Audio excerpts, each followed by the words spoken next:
கடைகள்ல வாங்குற பொடியில பார்த்தீங்கன்னா, கெமிக்கல் இருக்குதா? இல்ல பிரிசர்வேட்டிவ் சேர்த்துருக்காங்களான்னு பார்த்து, பார்த்து வாங்க வேண்டியிருக்குது. இனி அந்த கவலையே இல்லாம வீட்லயே குழந்தைங்களுக்கு டேஸ்டியா போன்விட்டா பண்ணி குடுக்கலாம். ஃபர்ஸ்ட்டு பாதாம்ல தொலி எடுக்கிறதுக்காக தண்ணி கொதிக்க வச்சிருக்கேன். லைட்டா கொதி வரையுமே கேஸ் ஆஃப் பண்ணிட்டு 1 கப் பாதாம சேர்த்துருங்க. 2 நிமிஷம் தண்ணீல இருந்ததுக்கு அப்புறமா எடுத்துட்டு தொலிய உரிச்சீங்கன்னா தனியா வந்துரும். இப்ப இத நல்லா தொடச்சுட்டு ஒரு கடாயில லோ ஃப்ளேம்ல வச்சு நல்லா வறுத்து எடுத்துக்கோங்க. லைட்டா இந்த மாரி கலர் மாரி வரையும் தனியா எடுத்து வச்சுருங்க. இப்ப இதே கடாயில 1/2 கப் முந்திரி பருப்பையும் சேர்த்து அது நல்லா வறுபட்டதுக்கு அப்புறம் பாதாமோட எடுத்து வச்சிருங்க. 3 கப் மக்கானா எடுத்துருக்கிறேன். இதுவும் நல்லா மொறு மொறுன்னு ஆகுற அளவுக்கு வறுத்து எடுத்துக்கோங்க.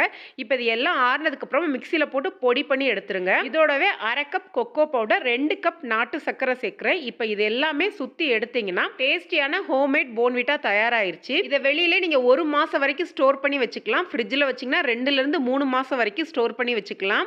இனிப்பு கொஞ்சம் அதிகமா சாப்பிடுவீங்கன்னா 3 கப் வரைக்கும் நாட்டு சர்க்கரை சேர்த்துக்கோங்க.